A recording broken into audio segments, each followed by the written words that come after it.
the last minute appeal. Get out of here while you still can. It's here, it's going to continue. Here we are in the zone. Hurricane Matthew is for real. It hit at the worst time possible. And it made landfall in South Carolina at 2 a.m. I was just like traumatized. I could not believe it. This is not something to mess with. You're now out of time to evacuate. Kyle, we have waves on Market Street. Tree roots ripped right out of the ground. Parking lots, they look like swimming pools. My gut for this one was just like, something's up, something's not right. One of my neighbors called me just in tears. He was declared dead. Of course, I just fall apart. Next thing I know, somebody about to tear my door down, said, Miss McKinnon, you got to come out. These people have 2, 3, 4 feet of water inside their homes. So it's like a river right through your house. Yeah, exactly. Right here where we're standing was totally covered in water. We're in a 21-foot boat on Main Street. The water came in so fast that we didn't even have time to get stuff up off the floor. Have you ever seen something like this? No, there's never nothing like this before. It was unlike any storm that we've seen. I mean, This is what used to be your living room? Yep, used to be the living room. I lost everything I had. I only had the clothes on my back, and I have been struggling ever since. I don't know what we're going to do. A lot of people in Savannah think that we have some sort of magical area in the country along our coastline that hurricanes are impervious to. I mean, this is really something that people weren't ready for. Not our generation. A majority of our state really had an eye-opening experience. It could happen again. It very well could.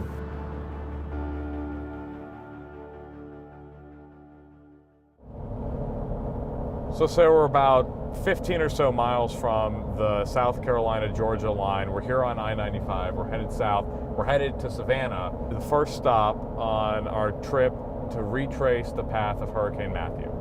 And when you think about this area and where we're driving through, 365 days ago, 1 year ago, this place looked completely different. A lot of it was underwater. Wind damage was all over the place. And while it's cleaned up, they still have a long way to go. Well, what I think is really telling is some of the places we're going to see over the next few days on this trip are places that might be dry now, but they're still not recovered. Yeah, and I think it's easy to forget about these storms when they pass in the months after. The cameras leave, the stories move on to something else, but these people are still really hurting.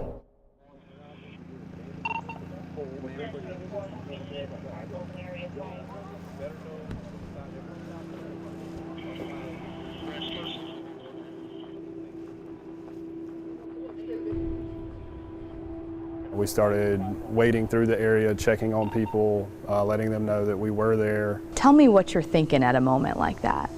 The biggest thing is trying to put yourself in their position. We're there to do our job, but we also have to understand the situation that they're going through. These people have 2, 3, 4 feet of water inside their homes. They're seeing things that they worked many years to accomplish being destroyed right in front of them. With Hurricane Matthew, it hit at the worst time possible.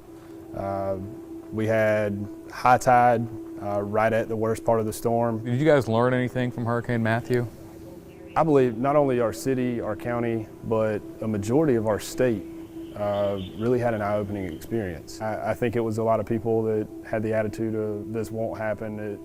It's never happened since I've been here. It's not going to happen. And now they see that it can happen.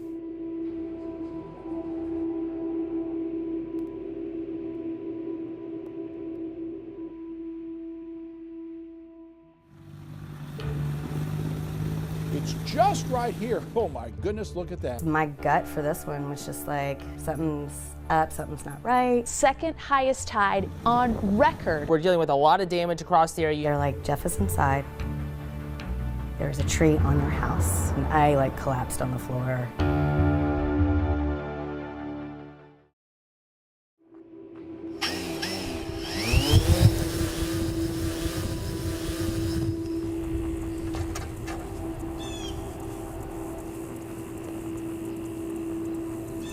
Long day yesterday. We drove from Charlotte down to Savannah. Last night we drove up here to Charleston. The good news is we got to wake up this morning here in the Battery in Charleston. And this is about as Charleston as you get, this location. It's gorgeous, it's postcard looking, but Just last month with Hurricane Irma, it looked completely different with the waves crashing over this wall. We were just talking to a woman who said that the floodwaters were almost all the way up to the beautiful homes here. That's right, and it was about the same thing this time last year in Hurricane Matthew. This is a place that when Charleston's hit by hurricanes or near a hurricane, this place gets flooded. If you live in a place like this, you know it's a threat. You know it might happen, and you might get some damage. But the extent of the damage with Hurricane Matthew was nothing like they'd ever seen. That's right, it was a lot, and I think we learned yesterday that there's a big difference between knowing it might happen and it actually happening to you. And now we're hearing about people who in South Carolina were impacted by the bad flooding they had in 2015, and then a year later Matthew came and their houses were destroyed maybe for a second time. So, you know, a lot of work being done in South Carolina to start rebuilding and repairing these houses and already working to get people back in their homes. That's what we're going to be exploring today. It's like Mother Nature kicking you when you're already down. That's right. The gusts are coming in so strong right now. Kyle, we have waves on Market Street. Conditions continue to worsen. If you think it's been bad, it's going to get worse. So much flooding right here behind me. We got a direct hit from Hurricane Matthew. We're just outside of Charleston. These houses seem like any other neighborhood, but this actually has been hit real hard by Hurricane Matthew. It has, and it's hard to believe that it was hit so hard because it's not necessarily that close to the water, but that didn't matter here. And that leaves you scrambling, looking for help, and that's people that we're talking with today, is what help is available. This home is being repaired by a crew from AmeriCorps through the Disaster Recovery Network. That's a group kind of like a nonprofit in Charleston, and they have these groups all throughout South Carolina, but they've basically partnered with AmeriCorps, and that's who's repairing this house. And they say to hear the homeowner come through and talk about how happy he is that they're there is just incredible. I'm sure for him it's just one weight lifted off his shoulders. So Sarah, tell us where we're standing right now. We're standing in a home that was flooded by Hurricane Matthew and the 1,000-year flood, and now has just been hit again by Hurricane Irma. What is that like for you to hear these people going through it over and over again? It's really devastating because we came in and did so much work, and now we actually have to redo some of the work that we've done.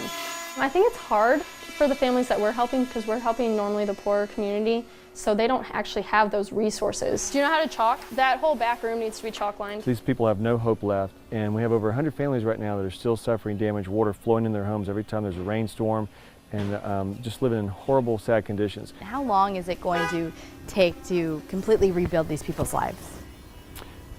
It's going to take, this is a long-term recovery. It'll take months and years for some of these people.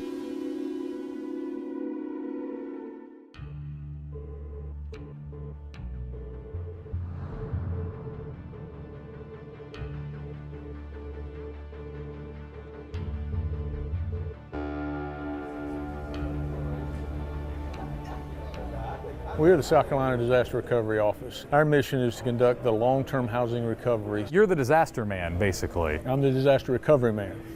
So I'm the face of disaster recovery, I guess. And your job is to help people get back to living life the way they were before storm. As close as we possibly can, yes, sir. So you all have moved tremendously quickly to start getting, specifically with Hurricane Matthew. I mean, you guys are ready to start swinging hammers on homes any week now, right? That's right. For Hurricane Matthew, which happened a year later, probably by, I would say by mid to late October, we'll turn over 10 homes. By mid to late October? Right. So less, Now, like right at a year, That's basically. right, that's right. We would be the fastest, we're the fastest anywhere the nation, period, hands down, into report. You guys are already rebuilding houses for people impacted by Matthew. North Carolina hasn't even taken an application. What are you guys doing that's so much faster than the folks one state up?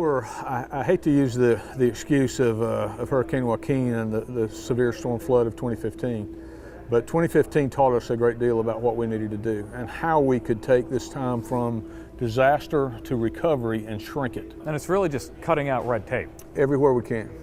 And we're in one long continuous improvement loop. Because these folks in the homes don't care about your Oh, no. What they want to know, they don't care about any of the bureaucracy. What they want to know is, when can you put me back in a safe, sanitary, and secure home? We are being overlooked. We feel, all of us who are here feel forgotten. You tried to go to the governor's event today. I wanted to hear what he had to say, if he was going to do anything about the houses. Folks say they wanted to come here to talk to you today, 2 residents of Fair Bluff, but they were turned away. Why won't you just sit down and meet with residents? And they wouldn't let you in?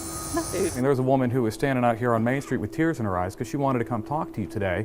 Another gentleman took the day off of work so he could come talk to you, and both of them were told they couldn't talk to you today. Are you interested in talking with them? Why can't we hear what's going on and know what's going to happen for us? When am I going to get back into my home? When is my life going to get back to normal?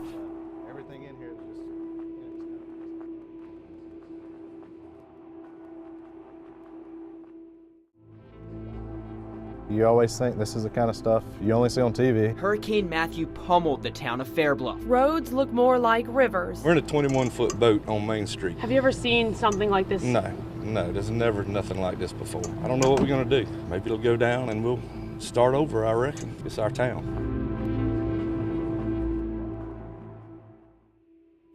We were in South Carolina. We've continued north to North Carolina, and now we are here on the Lumber River, which was a focal point of the destruction in this area. Yeah, this really got hit hard. We're in the town of Fair Bluff along the Riverwalk here, and really this river wreaked havoc on this tiny little town just over the South Carolina border in Columbus County. It's beautiful when you look at it now, but the water is still pretty high from the rain they had from Hurricane Irma.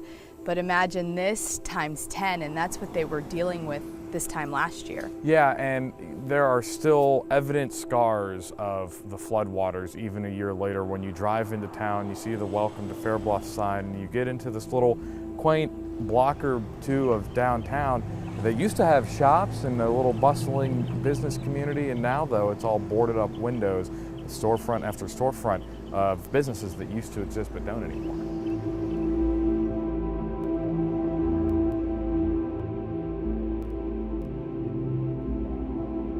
So it's like a river right through your house. Yeah, exactly. We ended up with about, I think around 26 or 27 inches of water inside of the house. The water was in the house like 9 or 10 days.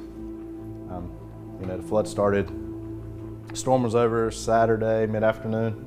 The water actually kept rising, came in the house probably about 5:30 that Sunday morning. You had flood insurance. We did. Most people think, oh, you have flood insurance, you must be covered. Yeah, we didn't have, our policy was not a total flood policy. We were only insured for a certain amount. You're paying to live in a house you can't live in. Yeah, exactly. And a year later, I mean, functionally nothing has changed from right after the storm. Exactly. Nothing's been involved or changed or, And there's no help on the horizon? We don't know. So basically you're stuck in limbo. Yeah, we're stuck. With a house you have to pay for but can't live in. It looks like this. And you don't know when help's gonna come. Exactly. Or if it's going to come.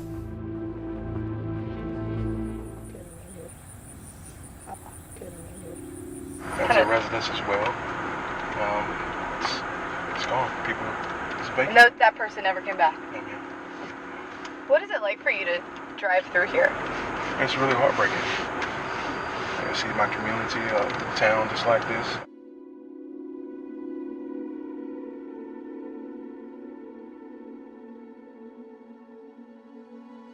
You stopped me because you said that there's been a lot of focus on the Main Street, but not back here. Has that been frustrating for you guys? That's been frustrating. Because as you can see, a lot of these people are not back in their homes, and a lot of these people are somewhat homeless. Where did they go?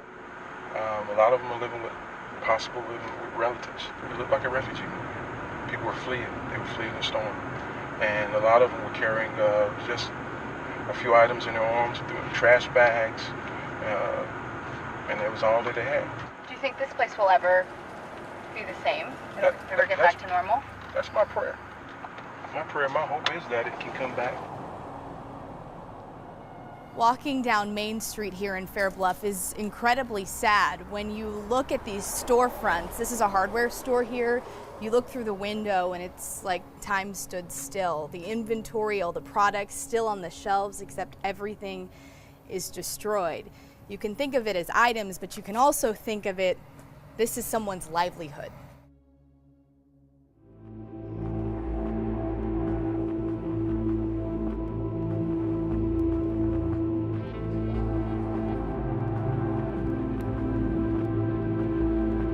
all of these merchants, everybody here has gotten no help. No money is coming in like it should have been. Nobody has helped these people. All of us who are here feel forgotten, and a lot of them, I'm mad because nobody wants to help. Governor Cooper says he's going to help us, and our elected officials say we're going to help you. But when? We're here at a school in Fairbluff where Governor Roy Cooper is going to be visiting in about half an hour. He's visiting to tout and look at the recovery efforts, the cleanup process from Hurricane Matthew. We've been in Fairbluff all morning, and we've heard from a lot of residents who say they wanted to come to this event to tell the governor that they're really unhappy with the way the cleanup process has been going. They say they don't know when they're going to be helped. We've talked to probably at least a half dozen people like that today. So we're going to go inside and we're going to ask these questions. We have been asking for about a week now to do an interview with the governor's coordinator who's supposed to be coordinating Hurricane Matthew relief, but they never got back to us and we haven't had a chance to ask their questions. So we're going to go inside and put them to the governor instead. Hey everybody.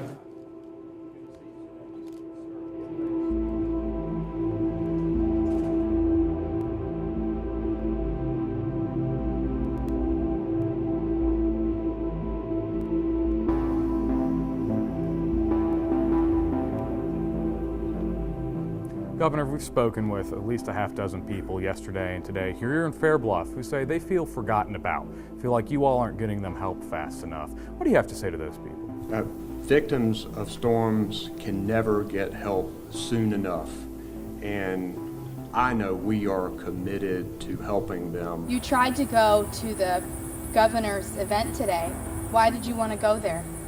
I wanted to hear what he had to say. We've talked to two people while you've been here at this event, our crews have.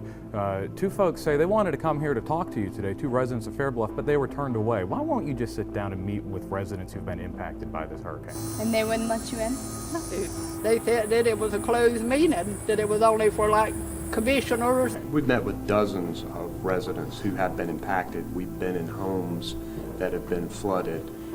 We want to make sure that we have people on the ground who are talking to them. Why can't we hear what's going on and know what's going to happen for us? Well, then why are you turning people away? I mean, there's a woman who was standing out here on Main Street with tears in her eyes because she wanted to come talk to you today. Another gentleman took the day off of work so he could come talk to you, and both of them were told they couldn't talk to you today. Are you interested in talking with them? Not aware of any of that, and certainly want to talk to as many people as I possibly can to make sure they get the help that they need. We are being overlooked. Our recovery process is not as fast as we feel it should be. And I'm not going to tell them to be patient. They don't need to be patient. It doesn't sound like you guys are getting all the help that you need down here. No, we need money, money, money.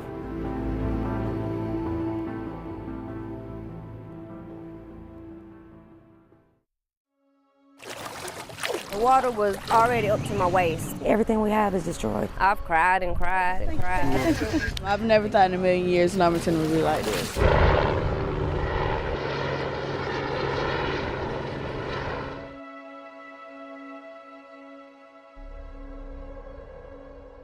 So right here where we're standing was totally covered in water. I know that can be a cliche where people just say, oh, this was covered in water, and oh, the water was up to here, or oh, they lost their home, everything was gone, it was flooded.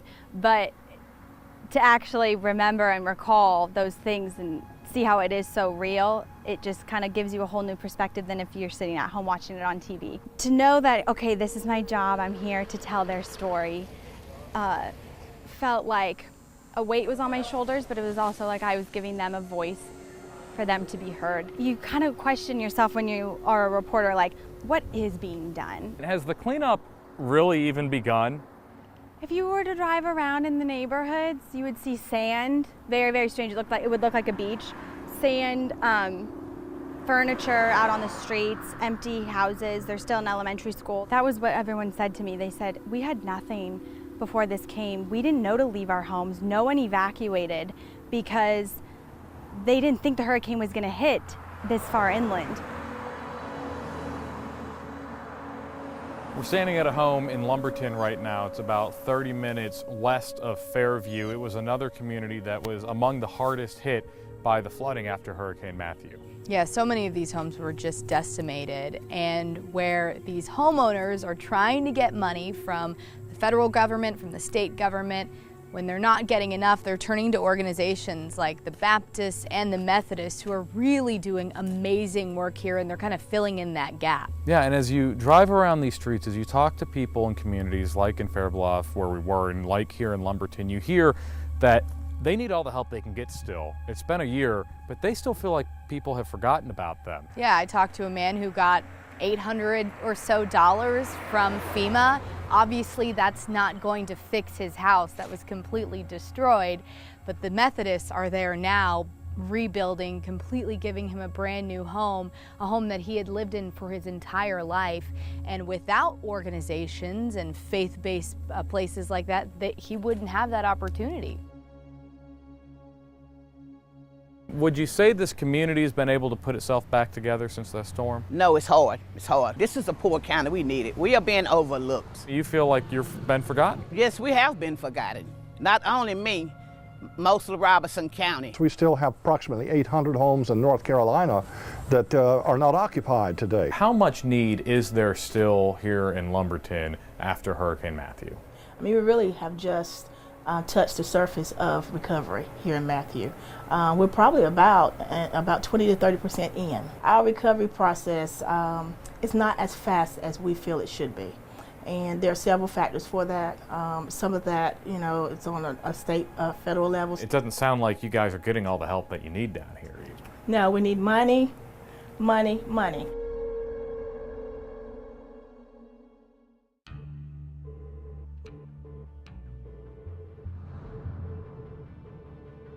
So I've changed into a suit and tie here and come up to Raleigh because I wanted to sit down with state leaders and ask them what is taking so long to get people in houses here in North Carolina. We talked to the folks in South Carolina who say people are going to be back in homes that were damaged by Hurricane Matthew by as early as the end of October. Here in North Carolina, they're just starting the process to distribute that HUD grant money that will help build those homes. We sat down with the North Carolina Emergency Management Director, Mike Sprayberry. We wanted to ask him about that. Where would you say the state is in terms of recovery efforts 1 year after Hurricane Matthew? Well, we've accomplished a lot. There's still a lot more to do. How long is it going to be before anyone in North Carolina gets a new home? You know, I really can't say anything about, give you a date. Can't say that, but we are in the process of reviewing the applications, and then I think we're going to, in the next few weeks, we'll be able to start sending, awards out to the counties.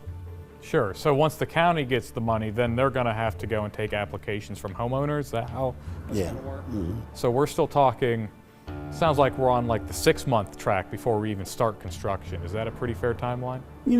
I really can't, I can't say that either. I think that a lot of this money is going to be going for rehabbing. We sat down to the closest thing to your counterpart in South Carolina with their disaster recovery people yesterday afternoon, and I said, how is it that you're so much farther ahead than North Carolina? And their general answer was, well, we cut out as much red tape as possible. It sounds like there's a lot more red tape in North Carolina. If we got to wait to give the money to the counties have to take the applications. Why is it taking so long in North Carolina? Well, I don't really think it's taken so long. I'm pretty proud of how we've moved in really all the different categories.